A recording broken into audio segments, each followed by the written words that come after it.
सभी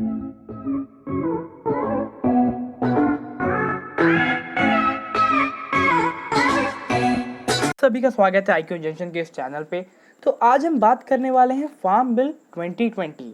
आखिर ये क्यों इतना चर्चित है इस साल इस न्यूज़ में, और आप देख सकते हैं कि पैंडेमिक के दौरान इसे पास किया गया है दोनों ही लोकसभा और राज्यसभा से, और इसके दौरान बहुत ही कुछ हलचल हुई है हमारे राज्यसभा में, आप देख सकते हैं न्यूज़ में। तो आज हम बात करेंगे फार्म बिल 2020 के बारे में और जानेंगे कि क्यों ये इतना चर्चित रहा इस बार। चलिए, तो सबसे पहले हम जानेंगे इसकी साइलेंट फीचर। सबसे पहला साइलेंट फीचर देखिए, फार्मर्स को एक छूट दी गई है कि वो कोई भी बड़ी कंपनी या बड़े बिजनेसमैन के साथ डायरेक्ट एग्रीमेंट और कमर्शियल एग्रीमेंट बना सकते हैं। दूसरी ही, अगर जब ये एग्रीमेंट सक्सेसफुल हो जाए तो जो बायर है वो फार्मर की हेल्प करेंगे अच्छे क्रॉप्स उगाने में। तीसरी चीज़, प्रॉपर एग्रीकल्चर मशीनरी प्रोवाइड करवाई जाएगी, अच्छे अच्छे इक्विपमेंट प्रोवाइड करवाए जाएंगे बायर्स के द्वारा फार्मर्स को, जिससे कि अच्छा क्रॉप उगे और उन्हें अच्छी प्रॉफिट हो। इससे फ़ायदा ये भी होगा कि जो फार्मर्स है वो मंडी में ना जाके डायरेक्ट कोई बिजनेसमैन के साथ अपना कॉन्ट्रैक्ट बना सकते हैं या तो कोई बड़े कंपनी के साथ अपना कॉन्ट्रैक्ट बना सकते हैं। मतलब कि जो मिनिमम एमएसपी है, मिनिमम सपोर्ट प्राइस, इसकी ज़रूरत नहीं पड़ेगी। ना ही आपको मंडी में, यानी कि जो भी स्टेट ओन मंडी है एपीएमसी, उसमें जाने की ज़रूरत नहीं होगी। ना ही आप अपना फूड प्रोड्यूस आप दे सकते हैं, आपको बेचना पड़ेगा, या कंपलसरी मैंडेटरी नहीं रहेगा। अगर आपको एमएसपी के तहत या एपीएमसी में आपको अगर अपना फूड प्रोड्यूस बेचना है तो आप बेच सकते हैं स्टेट ओन्ड, जिसमें आपको मिनिमम सपोर्ट प्राइस मिलेगा। या तो अगर आपको कोई उससे अच्छा रेट दे रहा हो तो आप उसके पास भी जाके अपने फूड प्रोड्यूस को बेच सकते हैं। तो ये सब जो है साइलेंट फीचर्स हैं हमारे फार्म बिल 2020 के। तो चलिए, दूसरी जो हम बात करेंगे, अब बात करेंगे नरेंद्र सिंह तोमर। ठीक है, तो नरेंद्र सिंह तोमर जो हैं वो भाजपा के नेता हैं। ठीक है, और minister of agriculture and farmer welfare हैं, मिनिस्टर ऑफ रूरल डेवलपमेंट भी हैं, minister of food processing industries भी इनकी पोर्टफोलियो में आती है। अब बात करेंगे सैड की एक लीडर है जिनका नाम है हरसिमरत कौर बादल जी। इन्होंने प्रोटेस्ट के साथ देते हुए अपना इस्तीफ़ा दे दिया है, यानी कि union minister of food and processing industry से हरसिमरत कौर बादल ने इस्तीफ़ा दे दिया इस बिल के अगेंस्ट जाकर। चलिए आगे चलते हैं। अब बात करेंगे कि तीनों बिल के बारे में। तो सबसे पहला बिल जो है the farmer produce trade and commerce bill. ठीक है, तो ये बिल है क्या? देखिए, ये एक इकोसिस्टम प्रोवाइड करेगा जहां सेलर और बायर, यानी कि जो फार्मर और जो ट्रेडर, उन्हें पूरी फ्रीडम दी जाएगी कि वो अपना सामान बेच सके और वो अपना सामान खरीद सके। इसमें ये होगा कि जो स्टेट गवर्नमेंट है, यानी कि जो एपीएमसी है, उन्हें लॉस होगी। उन्हें लॉस किसकी होगी? रेवेन्यू जनरेट नहीं कर पाएंगे। किसके द्वारा रेवेन्यू जनरेट होता था? मंडी फी के द्वारा। तो वो जनरेट नहीं हो पाएगी। अगर आप अच्छे प्राइस में फार्मर से नहीं खरीदेंगे तो फार्मर को कोई और अच्छा प्राइस देगा, तो फार्मर अपनी उपजाऊ है किसी और के पास बेचेंगे, जिससे कि उन्हें अच्छी प्रॉफिट हो सके। दूसरी चीज़, इंटरस्टेट और इंट्रास्टेट ये दोनों की ट्रेड होगी, यानी कि आप एक फार्मर है जो दूसरे स्टेट में भी जाकर बेच सकता है और अपने स्टेट में भी बेच सकता है।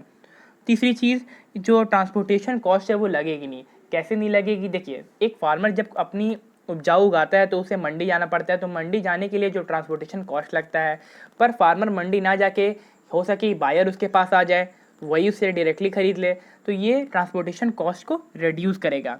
अब इसके अगेंस्ट क्यों है अपोजिशन पार्टी? सबसे पहली बात, अगर आप देखेंगे तो जो स्टेट गवर्नमेंट है वो रेवेन्यू जनरेट नहीं कर पाएगी। तीसरी चीज़ है कि जो एमएसपी है वो धीरे धीरे एंड होते जाएगी, सरकार को फ़ायदा नहीं होगा। जो भी स्टेट होंगे, स्टेट में रूलिंग गवर्नमेंट होगी, उसे प्रॉफिट नहीं होगा। चाहे वो बीजेपी हो, चाहे वो कांग्रेस हो, चाहे वो कोई भी अन्य पार्टी हो, उन्हें प्रॉफिट नहीं होगा। क्योंकि अगर आप फार्मर को उससे अच्छे, सरकार के इससे अच्छे रेट में उनसे कुछ भी उनके क्रॉप्स को खरीदेंगे तो वो आप ही को ही बेचेंगे, ना कि जाके मंडी में अपने क्रॉप्स को बेचेंगे। तीसरी चीज़ क्या है? The role of commission agent is eliminated, यानी कि जो कमीशन है, यानी कि जो मिडिल मैन है, उसकी जो रोल है उसे हटा दी जाएगी। ठीक है, इसका मतलब जो इंटरमीडिएट, जो बीच का आदमी रहता है, उसे हटा दिया जाएगा।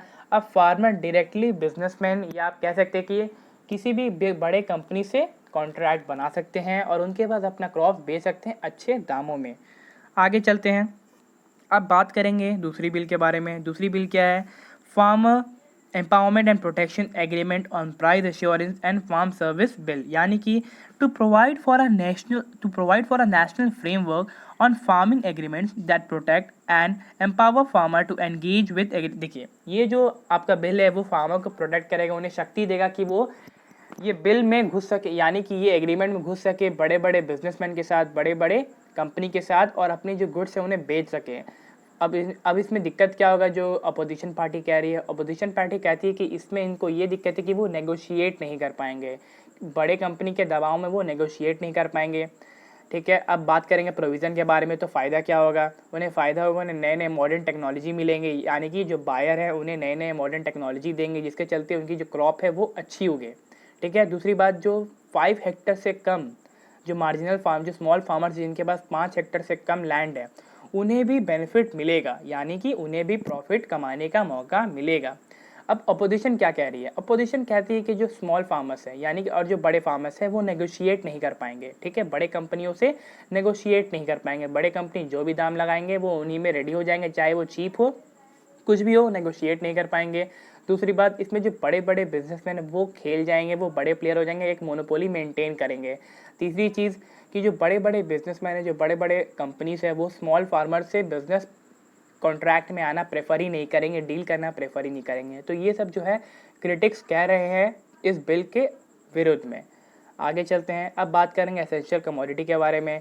तो essential commodity amendment bill to replace the ordinance, इसका मतलब जितने भी कमोडिटीज़ है, जैसे कि सीरियल्स हो गए, पल्सेस हो गए, ऑयल सीड हो गया, एडिबल ऑयल हो गया, अनियंस हो गया, पोटैटोस हो गए, ये सबको एसेंशियल कमोडिटी एक्ट से हटा दिया जाएगा, रिमूव कर दिया जाएगा। और इससे फ़ायदा क्या होगा, इससे फ़ायदा जो FDI है वो इन्वेस्टमेंट आएगी।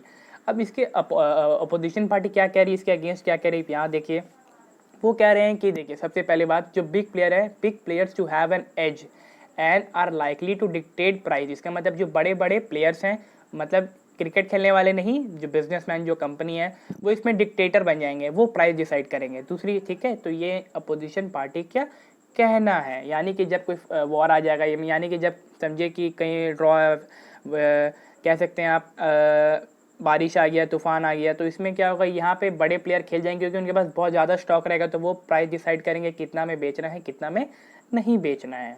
आगे चलते हैं, अब बात करेंगे कि हमारी सरकार कहना क्या चाहती है इस बिल के बारे में। हमारी सरकार का एक ही चीज़ कहना है कि ये जो बिल है वो फार्मर को बैरियर फ्री ट्रेड करने में मदद करेगा, यानी कि जो फार्मर्स हैं वो मंडी में ना जाके कहीं पे भी अपने क्रॉप्स को बेच सकते हैं, जिनसे कि उनको ही फ़ायदा हो। वो जो हमारी सरकार है, जो उन्हें रेवेन्यू जनरेट हो रहा है, मतलब जो सरकार को APMC के द्वारा रेवेन्यू जनरेट होता था, वो उनकी चिंता नहीं कर रही है। वो फार्मर को पूरी छूट दे रही है कि आपको जहाँ जाना है, जिसके पास जाना है, अपनी सब्जी, अपनी जो क्रॉप्स है उनको बेच सकते हैं अच्छे दामों में। ठीक है, तो ये छूट दी जा रही है। अब जो अपोजिशन पार्टी है वो कहना चाहती है, आप यहाँ देख सकते हो, अपोजिशन पार्टी का कहना है कि जो MSP है, मिनिमम सपोर्ट प्राइस, वो धीरे धीरे ख़त्म हो जाएगा, क्योंकि अगर फार्मर्स को अच्छे रेट मिलेंगे तो वो सरकार के मंडी में नहीं जाएगी, यानी कि वो जो APMC वो नहीं आएंगी, अब वो डायरेक्टली अदर बायर्स को बेच देंगे। आगे चलते हैं, एज पर the ordinance brought in by government, यहाँ आप देख सकते हैं, the farmers can take produce anywhere, मतलब कि कहीं पे भी। ठीक है, they can sell the produce anywhere, interstate यानी कि कोई अदर स्टेट में भी, और इंट्रा स्टेट यानी कि अपने स्टेट के अंदर भी, बियॉन्ड APMC यानी कि जो स्टेट ओन रहता है मंडी, उसके बियॉन्ड भी जाकर वो कहीं पे भी बेच सकते हैं। The state government can't levy any fee और सेस ऑन द फार्मर्स, यानी कि कोई टैक्स नहीं ले सकता है इस बिल, अगर ये बिल के अकॉर्डिंग कोई भी जो स्टेट और गवर्नमेंट है वो फार्मर से टैक्स नहीं ले सकता है।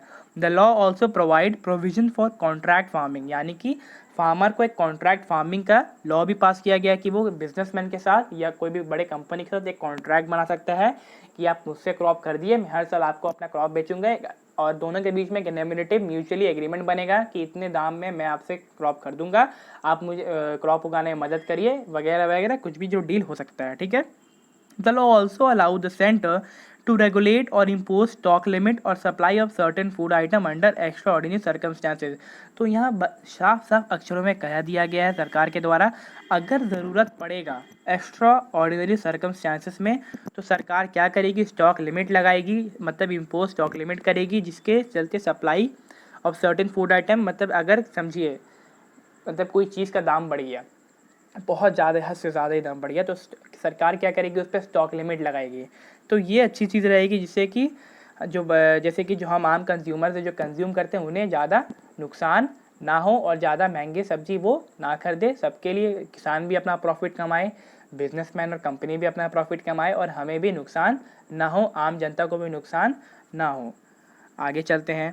अब बात करेंगे कि इस बिल के विरुद्ध कौन खड़ा है, मतलब इसके अगेंस्ट कौन जो है इस बिल के अगेंस्ट खड़ा है। तो सबसे पहले पॉलिटिकल पार्टीज़ की बात की जाए तो कांग्रेस एकदम ज़रूर होगा, ठीक है। पॉलिटिकल पार्टीज़, सबसे पहले फार्म ऑर्गेनाइजेशन के बारे में बात करेंगे तो Bharatiya Kisan union, big agriculture body like all India Kisan, ठीक है, coordination committee and some section of farmers are opposing the bill. सबसे पहले याद रखिए, जो नॉर्थ मतलब पंजाब हरियाणा, वहाँ के जो फार्मर्स हैं इसके एकदम विरुद्ध हैं, एकदम अगेंस्ट है, ठीक है।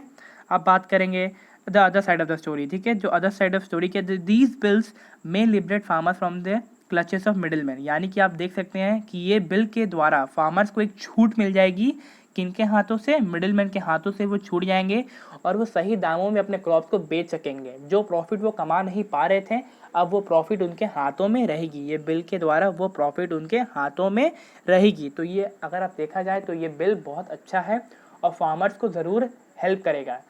हर दिन जो आप देख रहे हो सुसाइड हो रहा है, ये सब बंद हो जाएगी, ठीक है, इसमें गिरावट आएगी और एक अच्छे प्रॉफिट के दौरान अब फार्मर्स की भी ज़िंदगी लग्जरियस लाइफ में कन्वर्ट हो सकेगी, ठीक है। These law also don't do away with the old ones and only give farmers option to seek better prices, यानी कि जो MSP है और जो APMC वो ख़त्म नहीं होगा, बस एक अनदर ऑप्शन दे दिया गया है फार्मर्स को कि वो अपने क्रॉप्स को कहीं और जाके भी बेच सकते हैं अच्छे दामों में, ठीक है। अगर वीडियो आपको अच्छा लगे तो प्लीज़ लाइक करिए, सब्सक्राइब करिए और बेल आइकन को ज़रूर